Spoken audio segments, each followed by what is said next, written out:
Never stop dreaming.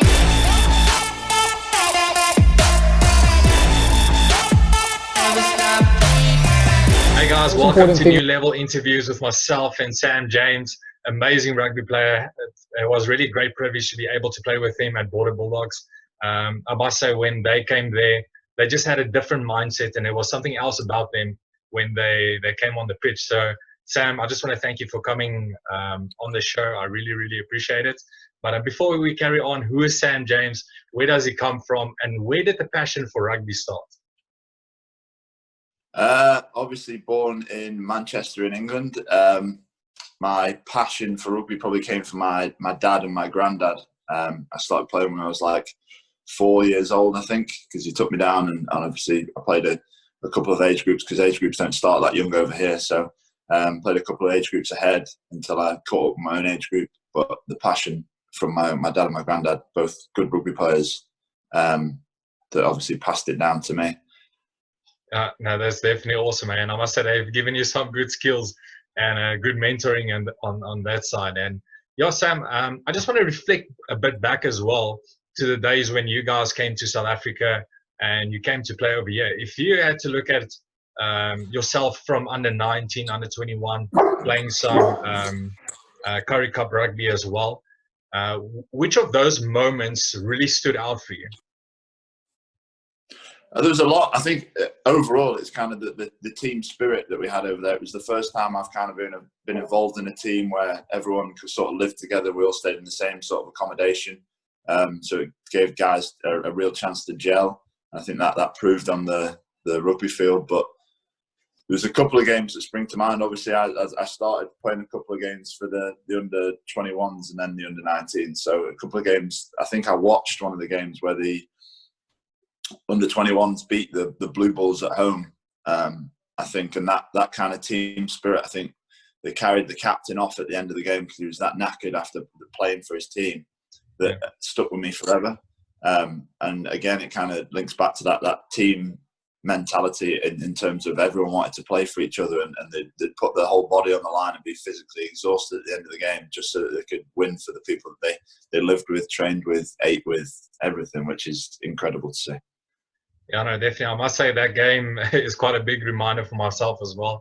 The best moment that I can remember was everyone was jumping around and sliding on the grass. It was still a little bit wet and rainy as well. So, yeah, that was really a great feeling. And, yeah, but another thing, I mean, we had a trainer like Jason Civil that really just pushed us to another level.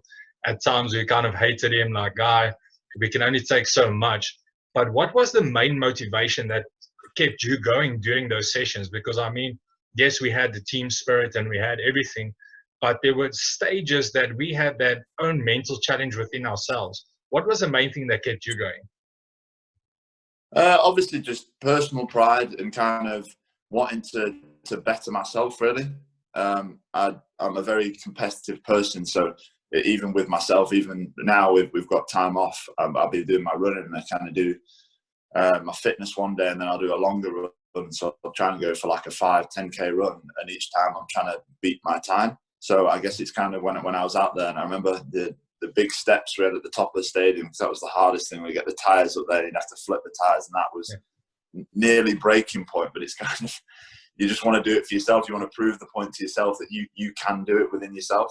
It doesn't really matter who else was around. You want to be the one that you say, all right, yeah, I did that. Brilliant. And then you can go back and accomplish something more you can do next week. Even if you only did the one step, you can do 3 steps next week, and then keep going and improving yourself. Yeah, no, definitely. And I also want to encourage the viewers, everyone that's is going to watch this content as well, that it's very important to look back where you started and to actually see, you know what, it's possible. I've done it before. You can do it again. And actually at times you can do it better. And also look at people who have done it before, because if they have done it, it's a gateway of you being able to achieve it as well. And Sam, so if you had to reflect back, I mean, you have grown massively as a person. I really, when I look at you, you're definitely like someone who has leader aspects, leader attributes, which is really great. If there's one piece of advice that you could give yourself back as an under 19 youngster, what would that advice be? That's a great question. One piece of advice I'd probably give to myself is enjoy it.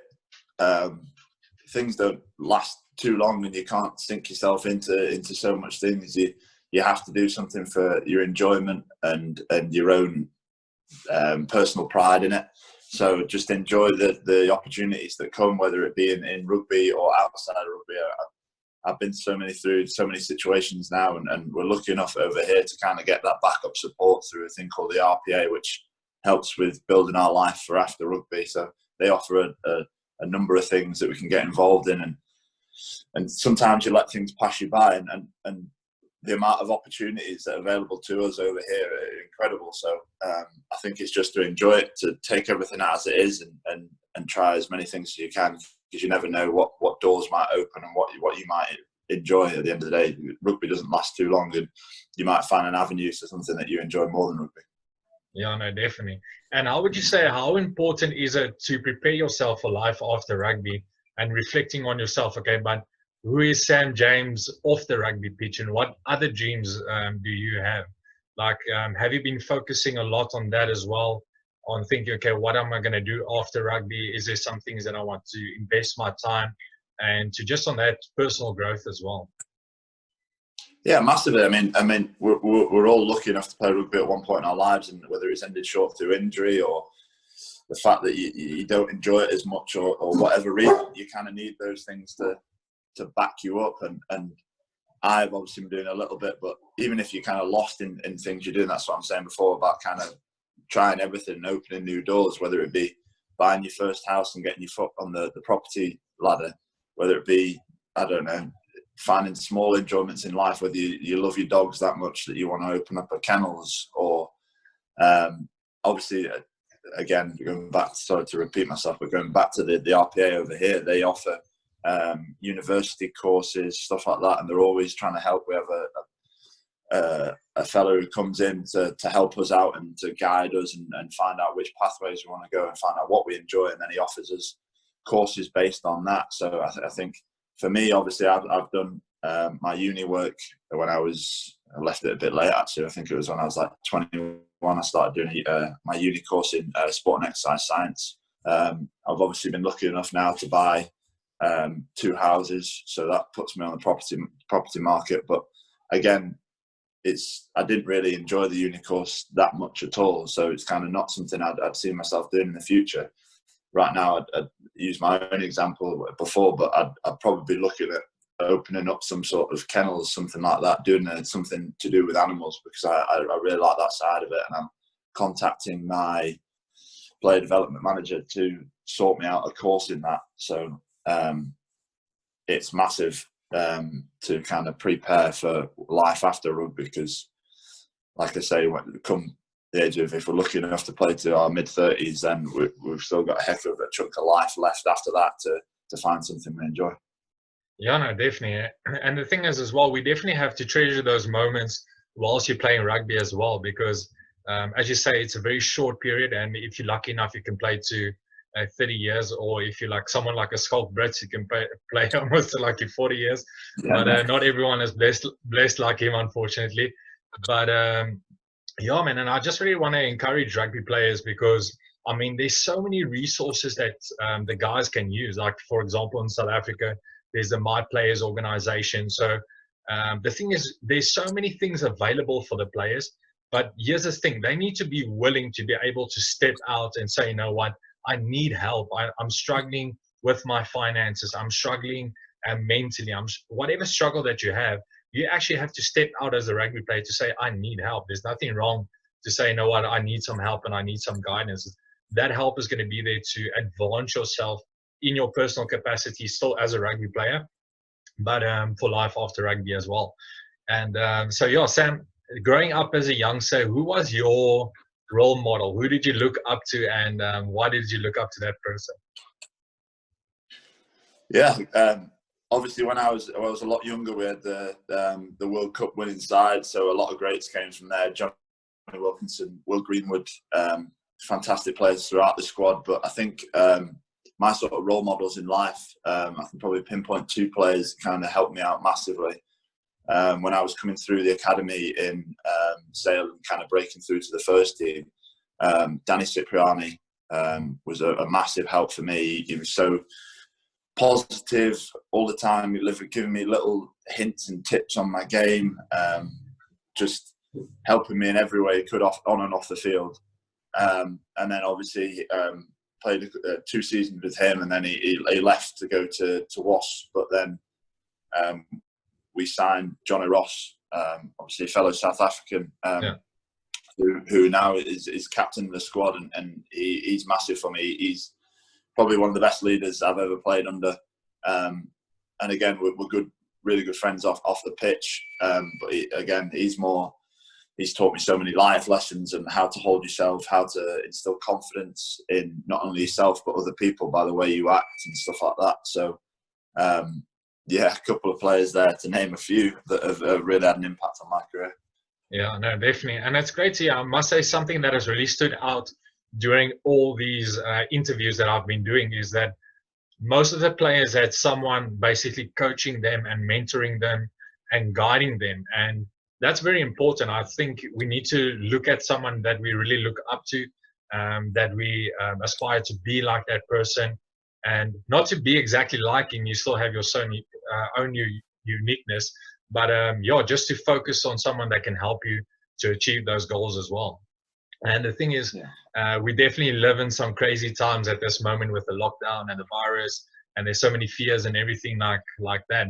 But I also think it's a great opportunity because it kind of brings a lot of people down to the same level. I wouldn't say the exact same, but it's just to kind of bring you still and to say, you know what, if I've missed out on few opportunities, you can use this time to reflect and say which areas in my life can I improve and better on. What is Sam James doing now in this lockdown period? In short, are you reading books? What books are you reading? What would you recommend for the viewers to do in this time? Yeah, no, I agree. It humbles a lot of people. It sort of brings everyone down to the same point and gives people a lot of time to kind of work on small things that they'd never normally have the time to work on. But for me, obviously, I'm still trying to. Our season has been postponed, so I'm still trying to work on my fitness and keep up to scratch with that, and kind of lose a bit of weight in road running and stuff like that. But no, I'm massively into my my gardening at the moment. I've obviously with the spare time, I've dug a chunk of the garden out the back, and I've planted big wooden railway sleepers so that I've sown a load of seeds. So I'm planting my seeds at the moment. So I'm getting massively into that. So most of my reading at the moment is on how different vegetables like to be watered and stuff like that, which is a bit sad. But no, I'm buying into that massively. So just other than that, jobs around the house really. Obviously just moved into this house, so trying to put up shelves, bit of DIY, learning myself that, and trying to figure out things. I've been kind of shadowing the builders and seeing if I can work out any handyman tips and stuff like that, any little jobs that I can kind of emulate in the future, so that after calling a builder, I'll probably mess them up myself later on and after calling the builder to fix them. But little things, trying to change light sockets, change fittings, fit cupboards on, any little kind of skills I can master to better myself. Yeah, no, awesome. So I'm looking forward actually to see the your online coaching of DIY classes, and people can pay to learn from you to do their own things at home. Yeah, so, I'm not going to accept any responsibility for any damages caused though, because I can't say they'll be any good. You'll be great with demolition. I mean, just show the people how to use a hammer. Yeah, smack everything down. No, that's funny. And so we're nearly coming to the end part of the show. So I know a lot of, especially when I was in Ireland, there were some funny guys. I know you guys in South Africa as well, you had some classic humor as well. So I want you to, what is your funniest joke, if you can tell the viewers? I think we have to have some humor as well. If you had to think about a quick dad joke or something like that. I've got a few dad jokes lined up in the locker. What did the janitor say when he jumped out the closet? No, I don't know. Supplies. No, that's a great one. I'll definitely write that one write that down and keep it up. So it's so strange when someone tells you to do a joke. It's like the other day I put my car in reverse, and that story always takes me back. Very good. That's great, man. But yeah, so before we go, Sam, I just want you, if you can just give your fellow people in England and South Africa, and actually just across the world, some word of encouragement during this time, and just whatever is on your mind, you can share with them. Yeah, no, just keep going. Obviously, it helps having a little routine. So anything that you didn't have the time to do before, that you found a little bit of love in, try and invest some time into that. Obviously, it'll make you fill your day a bit more, and it'll make you that slightly bit happier. But contact friends, get in touch with people. You're not alone during this time. So organise little quizzes, get together, have a family night, anything you can think of. But I'm sure it won't be as long as we're all saying, or hopefully it won't be as long as we're all saying. So we'll be back to normal life soon. But no, just enjoy it, make the most of the opportunities that we have in front of us. Yeah, no, definitely. And yeah, Sam, so I want to thank you for coming on this interview. I really, really appreciate it. And I'm excited to see more numbers of you just running on the pitch for salesharks, and hopefully to see you on the in that England jumper playing against Lucanio. I'm excited to see you guys go head on heads. I think there's going to be some great jokes that's going to go on the pitch as well. So it's really great. So yeah, I just want to encourage the viewers, follow Sam James on social media. He's doing push-ups like crazy. You can try and be like him. He inspires me to do my push-ups every single day. So make sure you're in contact with him. And yeah, like, subscribe on my YouTube channel. And if you guys want to reach out to me, you're more than welcome. If you're struggling with some personal battles or anything like that, you're more than welcome to contact me. So I hope you guys are blessed, and I hope you stay safe, and be blessed, guys. Cheers. Sure. Thanks, man, James. I